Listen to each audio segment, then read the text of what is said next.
Good morning, everybody. Peter Ciccone, Entrepreneurs Across America.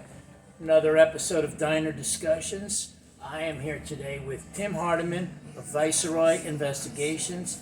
And Tim has a great story for us, and I wanted to bring him down because I love what he does.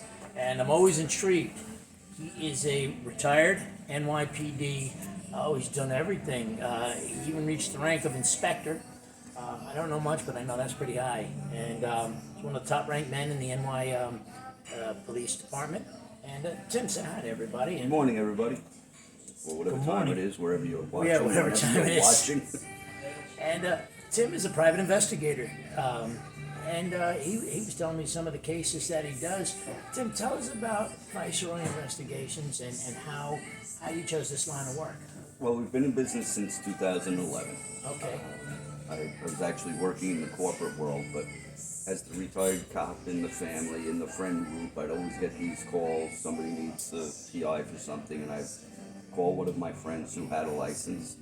So I decided to go through the process and get my license, and started working it, enjoying it, and then got downsized. And From the corporate world, you got downsized. So I told everybody, said, if I ever lose my job, I'm not working for anybody else. I'm just going to work for myself from now on. Okay. And then God said, hold my beer. Go ahead, kid. Let's see how that works for you. There you go. And it's been working. That's at EAA. That's what we preach. We've all been in situations where it was just unbearable, and then the next thing you know, you're out of a job, and you have a family to feed, and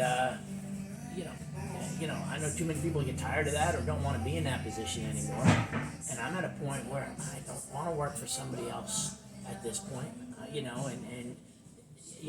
So, 10 years. So you're now, 12 years? Yeah. Congratulations. So, what's changed in the 12 years, or has your business become more honed in the 12 years? Oh, yeah. It's become, I believe in processes. Okay.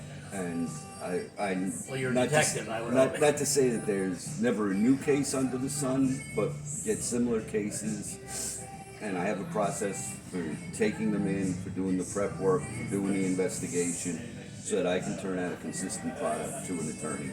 They kind of know where to look in the report. They know I've got an electronic case management system.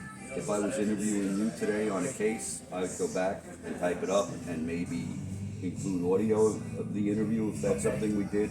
I would upload it to my case management system. As soon as I was done doing that, the attorney would get a notification. And most of your cases, so you were saying, are insurance fraud? I would say 75%, and then I pick up 25%, the odd case here and there. The odd case, a divorce or something of that nature? Yeah, Or divorces I will only take through attorneys. Okay. New York is a no-fault divorce state. Okay. Nobody needs to know who's doing what with whom. Okay. But sometimes there are alimony issues, there are child custody issues, if an attorney tells me that there are certain reasons that they need information that will help them and their client in court, working with the attorney, my contract is with the attorney, I report to the attorney. And one of the things that we never do on any case, and people are surprised and put off by this, we never give updates from the field on surveillance. Okay. I would never say, I'm in the diner and the person you're interested in is there with the other person. Because that's not going to end well. Okay, so Back in the police force, I ended up on those scenes sometimes. Okay, so he's So here we in the never. diner. So the next day you'll get a very well written report. Maybe you'll get video, but we never give updates from the field, and that's a best practice in the private investigation world. That's a best practice in the private investigation because you're not out to destroy reputations. We're here, and I do a lot of work for insurance defense. I also do work for plaintiff attorneys. Okay. All I'm doing is determining facts. Okay. Those facts might work for you, they might work against you, but they're the facts. And they're going to give you If a there clear was a picture. car accident here on the intersection, I'm going to try to determine, what we say is we recreate the past. We're going to go out through interviews, through finding video, this diner might have video, City MD might have video, there might be a traffic cam, Train station might have something. There might be people that commute the same time every day, will come back at the same time to get those habitual people who maybe saw something and then got on the train before the police arrived on the scene, and we try to get the facts down. Now, those facts are going to be the facts that are presented in court. Whoever's paying me to determine them really doesn't matter. Doesn't matter. You just your job, and you're going to stay true to the facts. Straight through to the facts. You should run for office because we I don't need. think I'd survive doing it that way. You stay true to the fact. You recreate the past. I like that. And people have such a negative connotation. So it's something you just said that Those are the requests I get when people ask me to hack into somebody's cell phone, to hack into their email. we don't do that. That somebody else will take your money to do that. I don't even know if you could find it. I hope not, but yeah, probably. Well, no, it's the same with attorneys. There are attorneys who will tell you, this is what we do. We don't do it that way. And TV shows don't help because they create an image that I want you to somebody will hire you. I want you to tag my wife to see if she's having an affair, or my husband, or my ex-husband, because I want to make the case, and I really want to hurt them in court, or I just want to embarrass them. And I love it. You don't want any part of that. You stay away from it. Just as a best practice in the course of doing business. And like you just said, you stay true to the facts. You help recreate the past. No, he ate breakfast by himself, or no, she met two friends from the tennis club. On domestic cases, on insurance cases, we have exonerated people. Okay. We have said to the attorney, yep, that guy's hurt. Okay. Yes, your wife did go to dinner with her friends, not with whoever you suspected she was having dinner with. Okay. Go to a counselor, stop paying me. And that's it. And here's the job. It's over. I'm not an arbiter of the facts. I'm not a determiner of the facts. I'm an arbiter of the facts, and it's my job. I love that. Any advice you have for people who might need a private investigator? I've seen a tremendous increase lately in scams, very elaborate scams. I've gotten involved in investigating a couple for businesses with on two sides. One was somebody impersonating a supplier, and one was somebody impersonating a customer. And the supplier claimed to do work, and it was totally a shell company. Okay, so he didn't do the work. No, and he got a lot of money for it. And in the other case, a customer almost shipped a lot of product to someone, impersonating a large corporation, which, as a salesman, the salespeople were probably slightly blinded by the fact that they were getting into this potentially huge customer. And even though the company had safeguards, they weren't followed to the letter. And they came usually when something bad happens. I mean, bad in a pretty life-changing way for a person or a company. Shipped $1 million of product to somebody It's usually a chain, and about 10 things have to go wrong. Okay. And if one of those links doesn't happen, then the bad thing doesn't happen. We got to about 9 on that one. They got to about 9 on that one, and they called me and they wanted it investigated and these people identified. And I said, look, the police, since you didn't lose any money, the police are not going to, because it would be a very complex investigation. Okay.